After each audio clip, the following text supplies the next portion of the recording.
Coming up next is the Dr. Kim Taylor Show. Here's your chance to talk about what matters to you.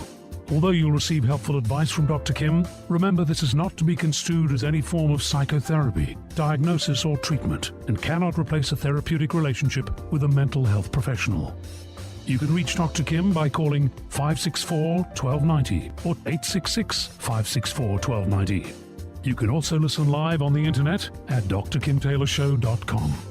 Now, here's Dr. Kim.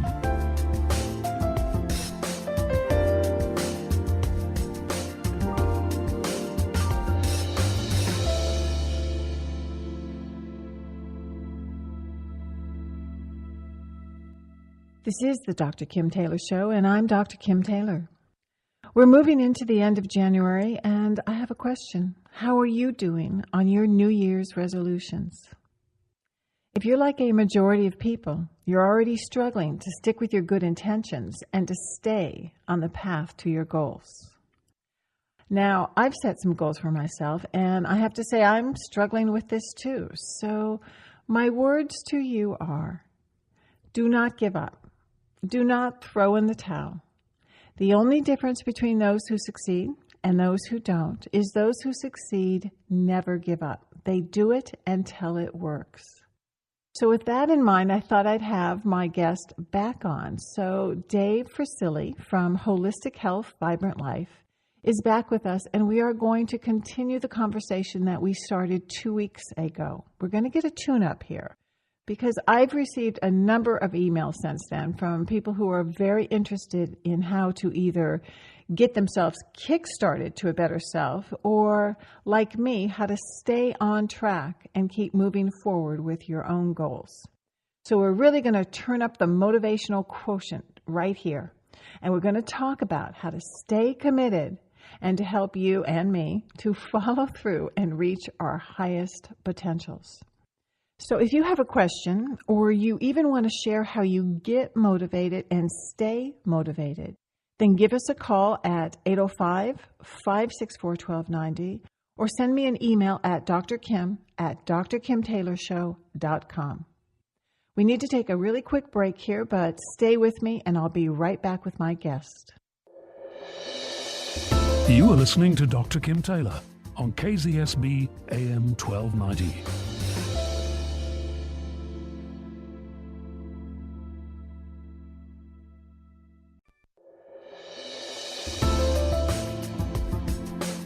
You're listening to Dr. Kim Taylor. You can reach her by calling 564-1290 or 866-564-1290. Tune into the rebroadcast Thursday evenings at 10 p.m. and Sunday mornings at 9 a.m. Or download the past shows on iTunes or YouTube by going to drkimtaylorshow.com. Here now is Dr. Kim.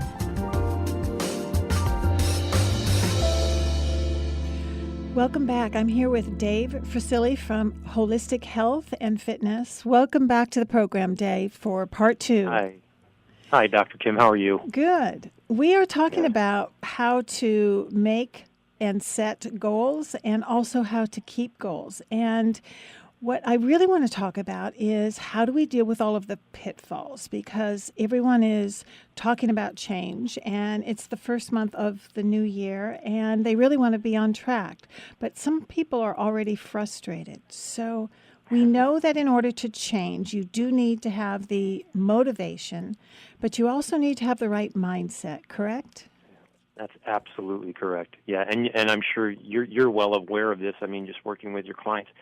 The challenge is that most of us really, when we say we want to make a change, or in this case, a New Year's resolution, we're really, really not truly committing to it.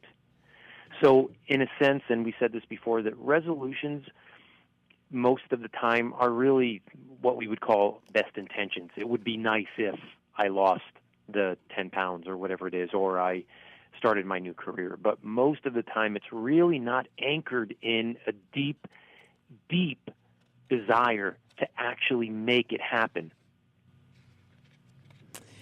But I would argue that people come in all the time and tell me they have the deepest of desires. Mm-hmm. But it's the getting it out there and actually doing it that they have the problem with. Yeah, well, it's interesting, right? Someone said this about, I'll actually give a personal experience, because when this was said to me, I was like, my gosh, you're absolutely right. I get it now.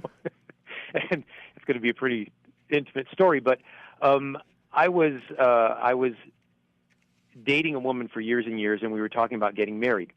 And she was sitting with her brother-in-law, who had married her sister, and she said, I don't understand what he's waiting for. And the brother-in-law said, if he really wanted to, he would. And she told me this afterwards. And when she said those words, it finally opened up, and I said, I get it now.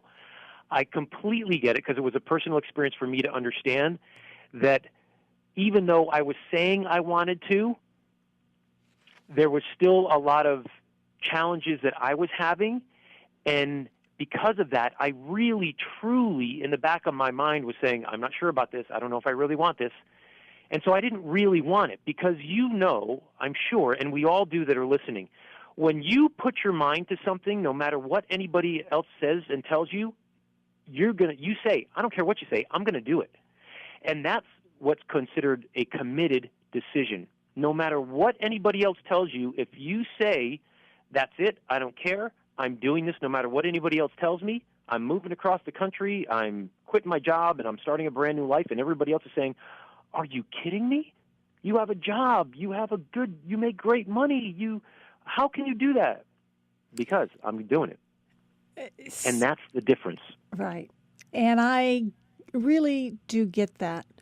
But I also know that in order to have what it is that you say that you want, you do have to be willing to move out of your comfort zone to get it.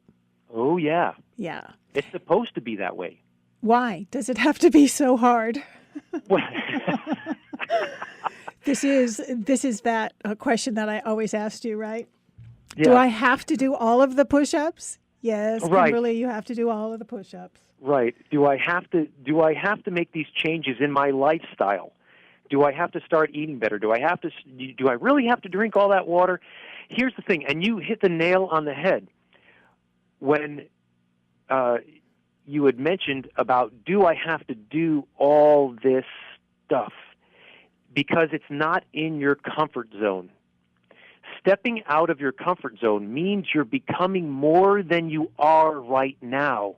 What you are right now, and I'm talking about all of us, doesn't matter who we are, whatever our daily life is right now, that is our comfort zone. It doesn't matter how good or terrible it may be. You are comfortable with it because you know it, because you live it on a day-to-day basis. That's what a comfort zone is.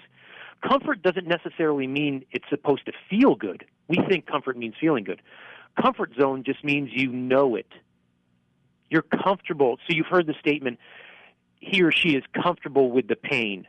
Mm-hmm. Well, who's going to be comfortable with pain? But in actuality, when it's something you're used to, you know what to expect. Even if it's the worst thing in the world, you know what to expect because that's the way it is. And that's what people get stuck in.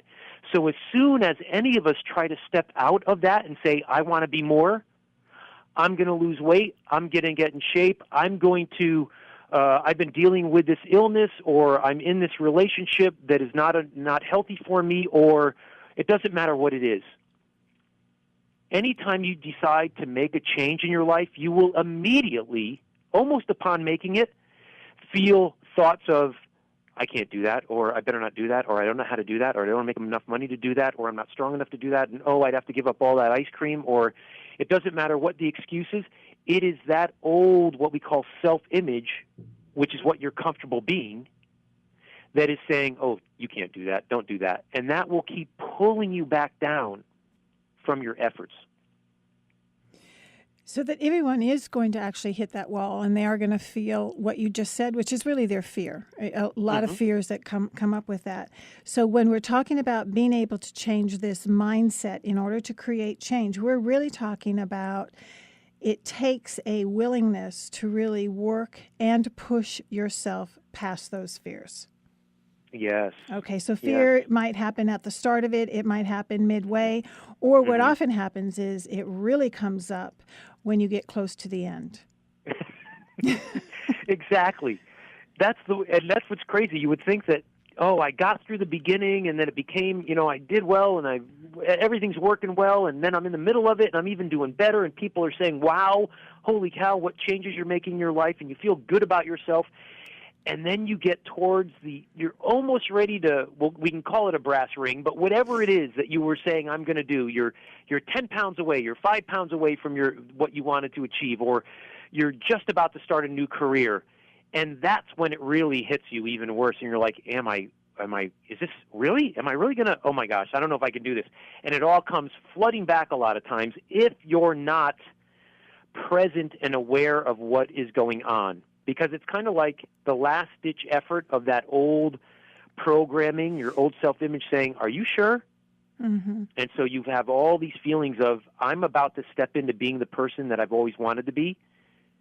What does that mean? Oh, my gosh. And then it brings up all these thoughts of worry and anxiety based on nothing, but that's just the conditioned mind calling itself back to the present saying, oh, wait, are you sure about this? Well, and I think it is also that you have to face those fears and really challenge yourself to feel that you do deserve it, that it is okay to go there, that you can see yourself in this new way, and being able to own that part that is owning up that you have to then take responsibility for staying there. And there might be more that you expect of yourself, or there might be more that others expect of you once you show up in this new way. Oh, yeah. And that's once really more it comes back to, then you still have to work. Well, yeah, but here's the thing. A lot of times we get stuck in, I was just having this conversation with a client, we get stuck in you mean there's more? Mm-hmm. After I get there, you mean it's not just like, okay, I made it and now I can just lay back and that's it? That's not what life is. Life is meant to be growth. Life is not meant to be stagnation. And in reality, there is no such thing as stagnation in life. You are either doing one of two things.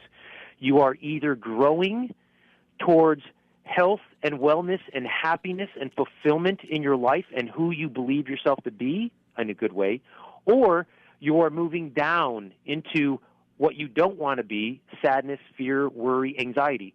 There is no such thing as perfect balance in life. Nature is not meant that way. You're meant to either grow up into being an amazing, wonderful, loving, happy, healthy person, or if you don't do that, then you're going to go the opposite way. You really only have two paths. It might feel for a moment that you're stabilizing, but it's only for the moment. I think this is where a lot of people get stuck, and I certainly know in my head sometimes I can go there too, where that whole question that, I thought that once I reached this goal, then things would be perfect, or whatever it is that you were hoping for. And when it doesn't happen, it's easy to get discouraged. Yeah. And I do think that when people think, oh my God, this is just going to take so much work, I'm going to have to keep at it, and it's never ending, that they do then tend to let themselves off the hook and give in at that point in time. So this is a really important part that I think that you are saying, is that we are meant to grow. We are meant to keep moving forward, or else we either become stagnant and or we die. I mean, those are really the choices, as you've said. Yeah. So we have a lot of emails that have come in, and there was kind of a theme to them, too, where some of them people brought up their excuses, or they blamed others, or it was a lot about the self-talk. But there was always something there that would get in the way, that they would start to question themselves. So what I would really like to do is to go through some of these.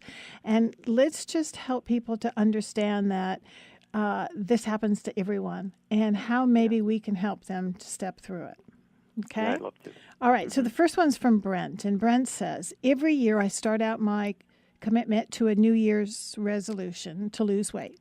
Everyone in the family is on board. They've heard this before, so each year I don't disappoint them, and it's on the top of my list again. This year I finally noticed something that I hadn't noticed before. My wife, who doesn't need to lose weight, always agrees with me that that's what I should do. But she can eat anything and does. And I finally realized is that she gets anxious when I don't want to go out to our usual restaurants, and if instead I want to make healthy soups at home. She's pretty constant with her suggestions to meet after work for dinner, and sometimes she may even bring home our favorite ice cream. These temptations are overwhelming for me, and I always give in. I feel like she's codependent on me eating with her as she does not want to eat alone. I have to finally come to the conclusion weight loss is never going to happen for me. Any suggestion on how I can make a stand and not get corrupted and stick to my resolutions? I mean, it's really interesting when you're looking at it about who is he blaming and who is he hanging this on, which is his wife. Right. So is it the wife's fault? Is she sabotaging him? Or is this just the excuse that he's using? Right. Yeah. And the idea is we can say yes to both of those questions and no to both of those questions. So is there sabotage going on? Yes. But who's actually doing the sabotaging? So in any circumstance, we want to always step back for a minute and say, what is actually happening here? Because if we give no emotion to it, then we just see it for what it is. As we say, it is what it is. So in this case, Brent was saying that my lovely wife will bring home our favorite ice cream, and it's too much for me to bear, and I give in to the temptation. So the fact of the matter is that his lovely wife brought home ice cream. The whole other, anything else besides that, I love you, Brent. I do, but it's your challenge with yourself, saying, "Oh, please enjoy your ice cream. I'll even sit here with you while you enjoy your ice cream." But ice cream isn't going to help me achieve the health and wellness that I want to be able to share with you, so that we can spend more time together. Because really, what it comes down to, in my feeling, from what I'm hearing, is the wife wants to be able to spend quality time with Brent. Now, she's putting it in the frame of going out to dinner and that kind of stuff, and that's challenging for Brent because he can't stay home and have soup. But really, it's about the quality time. So it's always a matter of changing your perception of what is going on. Now, it's hard to do when we're in the middle of this stuff because we're the ones in the middle of it. But if you step back and say, what's the deeper feeling of what's being asked for here? I would boldly say that my feeling is that what the wife is asking for is quality time with him, and that's where the focus should be. So he could make a lovely soup and say, "Darling, I want to be able to just be with you with our soup and it's more about you and me than the food we're eating." Mm-hmm. And so now we take the responsibility of happiness off eating and saying that eating is going to make us happy and feel better about ourselves and the time we spend together, and we actually focus on the time we're spending together and the way we feel about each other. What are your thoughts on that? Well, part of my thoughts are also to add to that is that if he's waiting for somebody else to change in order for him to get better, that is not going to happen. And that the key to change and changing habits is to really get this one part, that change does occur by design, not by wishful thinking, not by hoping others will change, and that he has to take some responsibility for himself, that he can set it up, that he can still have the meal, but he can pack his lunch and be prepared for that. Or as you said, make soup and say, let's, stay home and do the same thing that they were going to do, but he can then design his life so that he chooses healthy choices and not use her as the excuse. Right. So it's all about trying to empower him at this point in time to take it upon himself, because that's the only way that change for him will start to happen. Yes, and what we know is, as great spiritual leaders have told us in the past, is you must be the change that you desire. Gandhi. Which means in this case, yes, for Brent, you need to become the person that you're desiring to be. And in this case, you're saying being able to not be putting yourself in this position of feeling the temptation. What you're really wanting to do is get healthy. Make getting healthy the biggest part of your life, and then no matter what type of food shows up in front of you, you will know it only to be something that is either going to serve you in becoming healthy, or it's not going to serve you and it's going to take you down the other road of being unhealthy. And so when you see it in that light, then you can take full responsibility. So that's the only other thing I would add, is that we have to take full responsibility. And I know that's hard for us to hear. I know it is. Well, but until you truly take full responsibility, because if you kind of take a little bit of responsibility, then you're still saying, well, yeah, that's like saying, I'm going to try. Yeah. Trying doesn't work. Trying means you're giving yourself an out, which means I tried, but it didn't work, so it's okay. If you tell somebody you're going to try, it gives you that excuse if you don't. If you tell somebody I'm going to do it, then you feel obligated. And that's really what you need to do, is make an obligation to yourself. Yes, very, very much so. And it's kind of like the good news and the bad news. It is all up to you. That's the bad news, but the good news is it's all up to you and you can make it happen. So let's take a quick break here, and we'll be right back right after this short break. You are listening to Dr. Kim Taylor on KZSB AM 1290.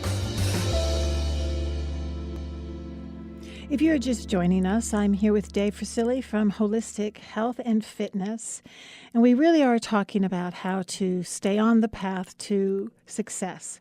But part of the issue here is that there are going to be setbacks, and we all have them, and so it really becomes more of a question of how do we deal with them when they come up, because the whole journey is going to be a combination of successes and setbacks, but it's the setbacks that get people off track. So talk to us about how to deal with those setbacks. Well, the very first thing that we really, really need to do is don't judge ourselves for those setbacks.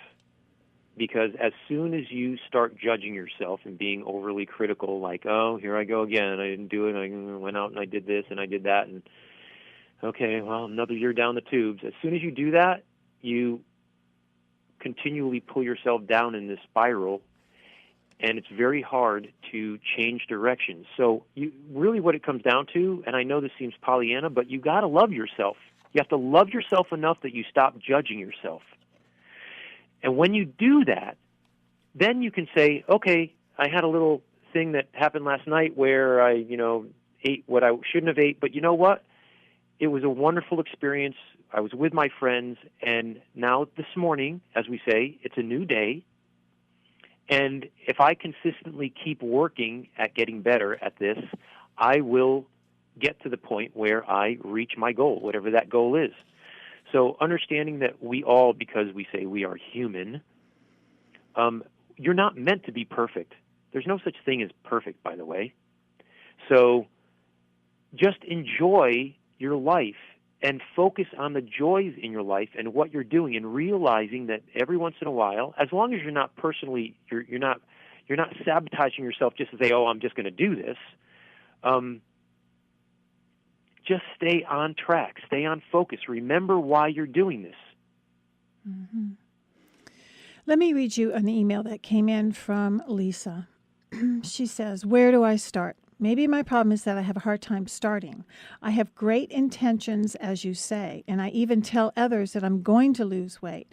But when I'm left to myself, I keep thinking, later, tomorrow, maybe next Monday will be a good day to start. My parents were always critical, and now my husband is complaining, and he's so disgusted with my promises that he is threatening to leave. I think he does love me, but I do not love myself, and it's affecting my mood and how I react to him. Can you help? Well, what are your thoughts on this? My first thoughts on this is that this is something also very old for her. She has been holding on to something about her parents. So part of what I would ask her is to really look at, who are you proving to that you were helpless, that you were injured as a result of maybe the way that you were treated, and was it your parents? Because really what she's saying right now is that by sabotaging herself and her own happiness, and really the marriage, that she's showing the world how she's turned out because of the fact that these other people have hurt her. So she is going to have to choose to stop and to decide really to forgive them, to forgive herself in order for her to really emotionally be able to let go and move forward on this. So she's at the fork in the road that she needs to learn this lesson in order to let go of the hurt, belief that she wasn't loved, and maybe let her parents off the hook so that she can move forward in all of this. And I think that mostly that she's in pain because she's doing something to herself that she knows that she doesn't deserve. So whatever her parents had done to her, it was because of who her parents were, that her parents were inadequate for her, not because she didn't deserve it. So now she has to make a choice in her life, is that she's going to help herself to be her best self and to be a responsible person as they perhaps never were for her. Right. So make it clear for me and for everybody else then how, when we are hearing that she has these, or we have these great intentions, but in a sense we keep putting it off and putting it off and putting it off, that is us acting out or manifesting what we believe ourselves to be because of what happened, what we accepted from, in this case, our parents saying they were overly critical. Exactly. And it's that hurt that we hold on to that we've never really put words to, but we act it out. And so it's important to understand in some ways where that comes from so you can understand why it's there in the first place. And then to help her to move past that. And to be able to let go of that very distorted thought that as a kid, you do believe that if you're not taken care of by your parents or your parents are critical, that it means that there is something wrong with you, as opposed to thinking, hey, this isn't my fault. I'm fine. It's my parents that are having this problem, not me. Yeah. And Lisa, I would tell you that everything that you're putting yourself through, because it is just you, it has nothing to do with your parents anymore. That was something that happened in the past that you decided to accept as a belief about yourself. So the criticism, in your words, that came from your parents turned into, I'm not good enough no matter what I do. So can you see how why would anybody even try to start something, even with the best intentions, if underlying that is, no matter what I do, it's not going to be good enough, so why should I even bother? And that's why you keep putting this off till next Monday and next year and next year's resolutions. And what you do have, just as Dr. Kim had just mentioned, you said it yourself. Now, I get more, I'm pretty direct with my clients, so but I work with them at a level for quite a while, and what I would tell you is really, as simple as it is, you have to love yourself. Because you're even saying you don't love yourself. How can you not love yourself? Do you know how amazing you are? You are brilliant. You even have a man that loves you. If he can love you, why can't you love you? So you have to start loving yourself. You have to go deep within yourself and truly start loving yourself unconditionally, which means you love yourself without any conditions put upon it. So you're not going to say, I'll love you when you lose 30 pounds. That's conditional love, and that's not real love.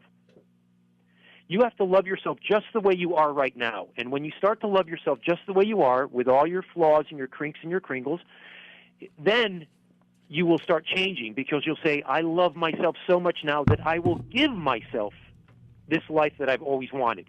And that's when your husband will start loving you, because now you're loving yourself. So again, be the change that you desire. You want your husband to love you? Start loving yourself. Okay. Let's go on to one more email here from Bill. And this is more about procrastination. I don't know if you can help or if this fits in with what you're talking about, but I keep procrastinating and don't finish the necessary classes to get my degree. I tell myself that I will get to it next semester, but then I get busy, can't seem to find the time to make it happen. I know I can't move up in the business world until I do this. I would even make more money, but nothing seems to motivate me enough. So what are your feelings on this, Dr. Kim? Well, I think that procrastination is a really hard one, because I hear this all the time in my own private practice. And to be perfectly honest, I've heard the same words come out of my own mouth with thoughts that I have about just this. and that people put off really what's good for them for all sorts of reasons. As we just talked about with the last email, that there could be valid reasons, but the truth is that the reasons I don't think really matter that much, and they shouldn't be the focus. But one of the things that I did finally come to after all the why do I have to do that, or why do I have to apologize first, or why do I always have to be the one to do more, or why do I have to exercise, or why do I have to eat healthy, whatever it is, that in all that asking, I have to say that one day I did get the answer, and it came in a very loud voice, and it actually came from within me. And it was just 3 words, and it was, because I can. Mm-hmm.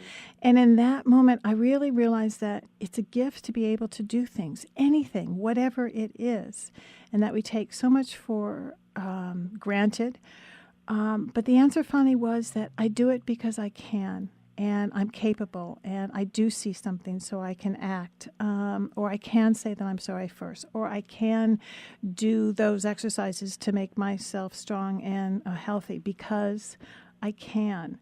So that helped me, and I think we all have to find the words or the mindset. And I then started to get a great sense of pride, and I felt good about myself, the fact that I'm a person that can. And with that kind of action that builds the pride, builds the self-esteem, and that's why it's called self-esteem. It's an inside job. We do it for ourselves. From that moment forward, I never really asked why. I just decided to do it because I can. It feels good. That's brilliant. That is brilliant. And that's taking responsibility. You're not waiting for anybody else to make you feel better. You're not waiting for anybody else to apologize to you. You're not waiting for anybody else to come to you and say, I know you're struggling here, let me help you. Mm-hmm. When you take full responsibility for your life, you actually start living your life. And everything that you do just continues to grow on top of the other in the most glorious way. Because then you get so used, you go, oh, what was I so afraid of? This whole idea of taking responsibility that I need to take care of this and do this, this, and this. Then you just start seeing them as responsibility just gives you these little stepping stones of here's your next step to get where you want to be. Take this step, and then I'll give you another step. Mm-hmm. So in Bill's thought where he wants to get his degree, but he's not really wanting to get his degree because he's not stepping up into it. So we can have any reasons in the world, and listen, by the way, there's plenty of reasons that you can tell, and you'll go, that's a really good reason. Yeah. It is. That is a really good yep. reason. Yep. But here's the challenge. If you allow yourself to be held back because of reasons, no matter how good they are, you're not going to create the life, or you're not going to become the person, or you're not going to have the amazing relationship or whatever else you're looking for that you truly are asking for. But if you are truly asking for it, i.e. you're saying, I truly want this, I desire this, then you must step into it. You can't stand back and ask and then say, but I want it all done for me. It's just not the way we work. It's not the way we're supposed to work. Well, and again, changing that mindset and having, whether it's a mantra or just making that pact with yourself to finally do it for you, because whether it's the right thing to do, or whether it's because it makes you feel good about yourself, or whether because you've got this gift and you can do it, just do it. We do have to take a short break here, but we'll be right back. You are listening to Dr. Kim Taylor on KZSB AM 1290. My guest for the hour is Dave Frasili, a health and fitness practitioner, and he's been studying for years about the human body and how to motivate people. Dave, I like what you said, that if you can lose 5 pounds, then you can lose 10 pounds. Or if you can run 1 mile, then you can run 2 miles. That whatever you put into the first effort, you still need to and can put into the next one and then the next one. And that you can learn along the way about how to get better and to stay focused. So what is it that you would say that can truly motivate you to keep yourself on track? Okay. And it's really, again, something that everyone needs to do.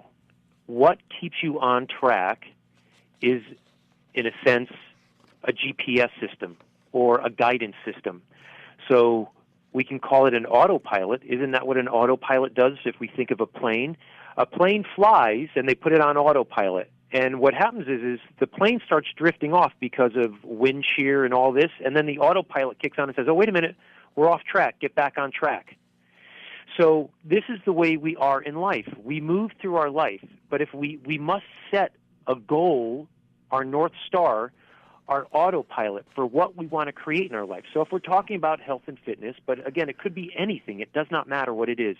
Whatever you deeply desire to create in your life, you have to get very clear on what it is, because in the case, this analogy of a plane on autopilot, if you're leaving from Connecticut and you get in the plane and you're like, I just want to go somewhere fun, so the destination is fun, you're going to get up in the plane and you're going to go, well, I don't really know where I'm going, so how do I get there?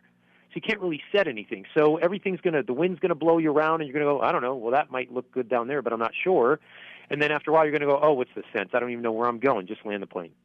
Mm-hmm. So it's the same way with what we do in life. Anything that you want to create in life, you have to get clear on what it is. You can't just say, I want to get healthy, because what does that look like? If you can't describe what it is that you want to create in your life, then there's no way you're actually really going to ever know if you get there or even how to get there. So the very first thing that you must do to stay motivated is know what you're motivated about. If you want to get healthy, write down exactly what that looks like for you, not for somebody else. What does the body look like? What does it feel like? If I said right now, you're saying I want to be so amazingly healthy that I'm just jumping for joy all the time. I want you to describe that to me. What does that look like? What does your body look like? What does it feel like on a day-to-day basis? Well, I would wake up feeling amazing, and I would have all this incredible energy, and my body would look like this, no matter what that may be for anybody. And I would move through my day with just this sense of joy and happiness and vitality and virility. Yes, I said virility. All the way through my day. This is amazing. This is what it would mean to me. Okay, now you got something that you're going for. Now you have an idea of what you're... So you know each and every day when you get up, you're going, that's what I'm going for, not getting out of bed saying, oh, I'm completely exhausted. Mm-hmm. So you do have to have a vision, and maybe to have a picture or a statement or a journal, but it just is a vision of who you want yourself to be. So that definitely is top. But then also I think that what's really a point that changes things here is that you need to know how you work, and that you need to know what your weaknesses are and where you might need help. For instance, I know that the last thing I was ever going to do was pop out of bed and exercise. I just knew that unless I hired somebody to come to my house, which happened to be you, and show up at, 6 a.m., and that I had to show up and really shut up is what I said, and just go, that it wouldn't happen, that I wouldn't do it on my own. And so I finally had to admit that this is something I had to put my money to pay somebody else to come and get me to do that. And so now what I have to do is, put my tennis shoes right next to my bed so I don't have the chance to walk through my house, walk out to the garden, have a cup of tea, and do all those things. So it's planning. You have to have the vision, but you also have to be willing to plan it. So it's not just going to happen. You have to set up your environment. You have to have the right mindset in your head that you're willing to get help, get support, do whatever it takes, so that you can keep moving yourself forward.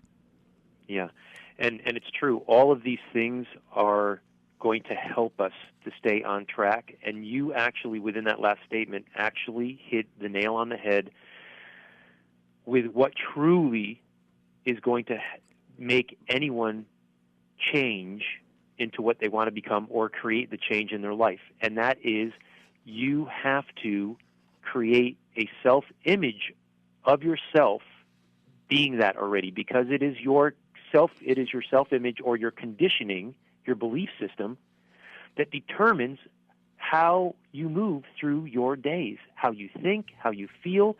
It is pretty much your autopilot, like we were just talking about. So your belief system is going to be something of, depending on who you are, based on your past experiences in life. Most of your most of that happens when you're a child because that's when we're mostly influenced.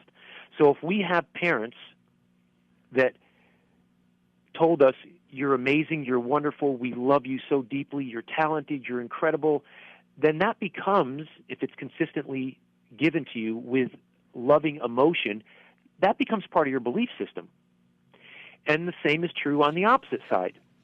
Mm-hmm. So we know that. That's why parenting is so critical. Now, having said that, even as we move through our teens and into our young adulthood, things still happen to us. So we are always having impressions put upon us, and it is up to us to decide if we are going to believe that to be true about ourselves.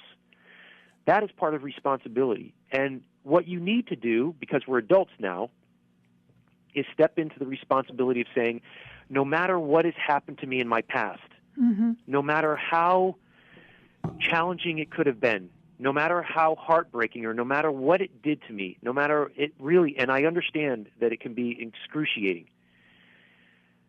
But the point is, no matter what has happened to us in the past, are we going to allow that to control our future? Because as challenging as it is to hear, no matter what it is, no matter how terrible it might have been, it is our choice, we call this free will, mm-hmm. to choose what we are going to allow to affect us and create that in our lives. Mm-hmm. Well, and I know that's difficult, and so a lot of times we have to go and work with a professional like yourself to say, this is how I feel. I don't even know why I feel this way. And then we get back to, well, it happened when you were a child. And that, mm-hmm. great. Now we know what caused it. Now, are we going to allow that to affect the rest of our lives?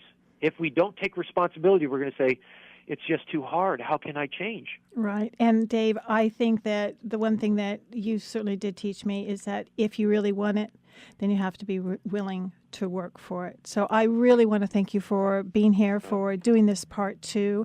Sure. You can reach Dave Facili at his website at holistichealth-fitness.com, and from there you can find him and his podcasts and any kind of contact info. Once more, thank you very much for coming on the program and sharing your wisdom and your enthusiasm. We'll be right back after the break. You are listening to Dr. Kim Taylor on KZSB AM 1290. Thank you for joining me. I certainly hope that you're feeling a little more set and ready to go and ready to get back on track. And nothing really happens until you take action. But just remember that taking action will propel you forward and increase the way that you feel and increase your motivation to do more. If you want to listen to any of the past shows or find them on podcasts, you can certainly go to drkimtaylorshow.com and find it all there. So join me again next Thursday, live at 5. This is your time to either sit, listen, take notes, or call in and ask your questions to get some help. I'm Dr. Kim Taylor, and remember, nobody else has to change in order for you to get better. Take good care, and I'll see you next week.